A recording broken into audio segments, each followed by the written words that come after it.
tapos na mga bay na ikabit. Narinisan na natin lahat. So pandarin muna natin mga bay. Ayan, cold start. Let's go.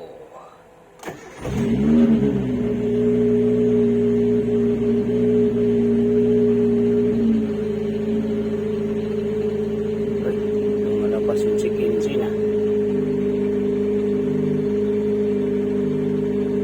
Bakit kaya lumalabas yung check engine mga bay? Kalimutan ba tayo na sensor? Wala naman.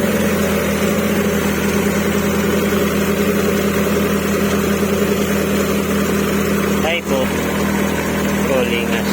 Kaya pala umilaw. Sige, papatay natin.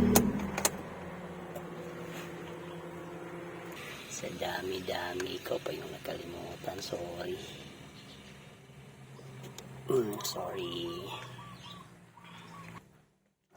Let's start.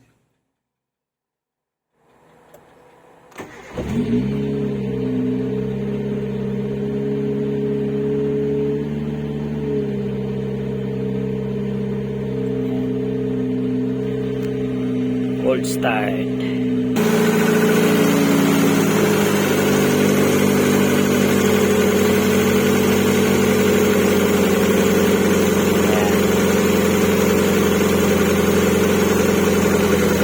Bumaba na yung minor niya.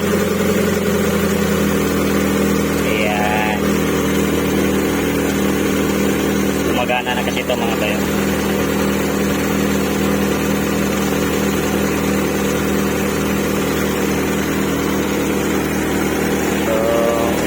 Ayos pa yung makina magamit tahimik, kaso lang kakain ng oil kasi may tagas doon sa transmission. Binilan na natin yan ng oil seed dyan sa transmission, pati ito just hit, bilihan rin natin ito para all goods.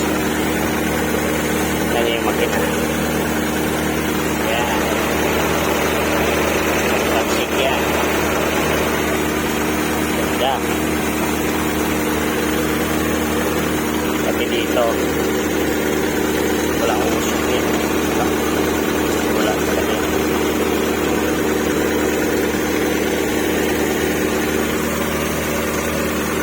Ayan. All goods yung minor niya. Dati pag hindi namin ito tanggalin, tumakas yung minor parang mag-wild. Ngayon okay na siya. Uy, TikTok. Uy, go TikTok. Buti na lang nakita kita sa oil sensor to mga bay. Oil sensor.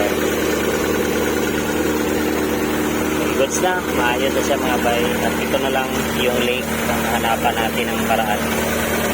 Tapos doon na tayo kasi tapos na malinisan yung total body. Maganda na ang kanyang minor.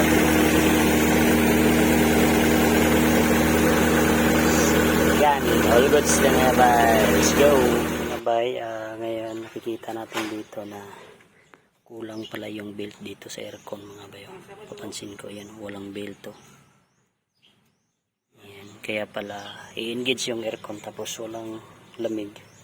Dito tinicheck ko to, may laman to mga bay, itong linya. Tapos nakikita ko dito wala namang na-direct dito, kompleto pa man yung mga socket dito mga bay sa aircon. Tapos itong napagtakahan natin dito sa fan radiator niya. Hindi naman to na direct, pero hindi ko alam. Ganito na siguro to ba? Pag i-on yung susian, diretso ikot yung fan dito sa mga atos. Ganito siguro yun ba? Tapos wala siyang condenser dito mga bay, walang air fan sa condenser. Tapos malamig, malakas naman humigop yung hangin. Tapos may nakikita pa tayong tumulo dito sa radiator. Tubig dito galing. Subukan ko tong tapala ng epoxy mga bay. Baka okay to lagyan ng epoxy. Dito naman na side yung may butas. Pero pag makatakbo to mga bay, mawala to. Kanang yung sa umaga lang na takbuhan ba? Pag under natin. So, yan. So, update din sa ating ginawa. Ito na, medyo malinis na yung makina. Tapos malinis na yung dito. Ayan.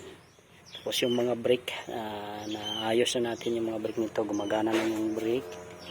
Tapos yung dito, yung gulong na align na natin. So pantay na po yung tapak sa gulong na yan. Pati dito. Kapalit na tayo ng bago dito mga bay. Toyo yung brand. Bago pa to mga bay. 600 yung bili natin dito. Yan, tapos yan. All goods na rin. Maganda na rin yung ano niya, align. So tayo lang nag-align mga bay. In-adjust lang natin yung sa ilalim. Tapos yung tie rod din. Yun lang. Tapos dito sa loob. Ito na po yung update sa loob. Malinis na po yung sa loob mga bay. Yan, malinis na siya. Pati dito malinis na. Malinis na talaga mga bay. Yan lang hindi ko ginawa yung cover dyan. Pati yung sa likuran malinis na yan. So yan po ang update sa ating ginagawa. Dito. Malinis na. May cover pa yan dito sa ilalim, nilabhan ko. Hindi ko pa nakabit. So far nalinis na natin. Maganda pa yung upuan niya mga bay. Talagang hindi pa to nagamit. Tayo pa nakagamit nito na binuksan natin ang cover. So alagaan natin to na hindi madumihan. Yan. Tapos yung aircon paganahin na natin. Pag mag-engage tayo sa aircon mga bay, gumagana naman. Pa-start i-pandar natin. Iyon natin yung aircon. Diba? Gagana pa siya. Lalabas pa yung hangin niya. Tapos wala lang lamig mga bay. Kaya lagyan natin yun ng belt. Tignan natin kung gagana ba siya mga bay. So yan, kabit muna natin yung belt mga bay. Mga bay, nalagay na natin yung belt. So ito yung diskarte. Sa pagkalagay sa ating belt, buti na lang may isang jack tayo. So yun po ang pag-align doon sa kanyang adjuster. Mahirap pala magkabit ng aircon belt mga bay sa mga Hyundai Atos. Grabe, nahirapan talaga ako dito mga bay. Yan mga bay, bumigay yung aircon kulya. Kaya pala sira na pala to mga bay, kaya hindi ito nilagyan ng belt. Ayan, malapit nang matanggal. So bibilan na natin to. May binta naman to mga bay. So tapos dito yung linya sa aircon nawala, hindi nilagyan, kaya papalitan, bilhan muna natin to ng fuse dito. Ayan, ito na mga fuse mga bayo. Ito na mga fuse. Wala kasi ito tigas. Yan. Pero wala mang linya to mga bay. Hindi rin makakabitan to. Walang linya man. Tinanggalan siguro to ng linya. Kasi nakalagay dito. Ay, ito pala yung sa aircon. Tama pala to. Paglam kasi to. Una. Aircon. Okay. So, meron pala yung sa aircon. Kala ko wala. Tanggalan natin yung sira mga bay. Ini-welding lang pala nila to. Siguro yung aircon na yan mga bay, wala talaga yung problema. Kaya ito na lang ang bibilhan natin. May binta to sa Shopee. Tinanggal na lang natin. Tapos kinuha natin yung belt. Tinanggal natin yung belt. Wala na yung belt dyan. Malinis na malinis yun. Wala nang belt.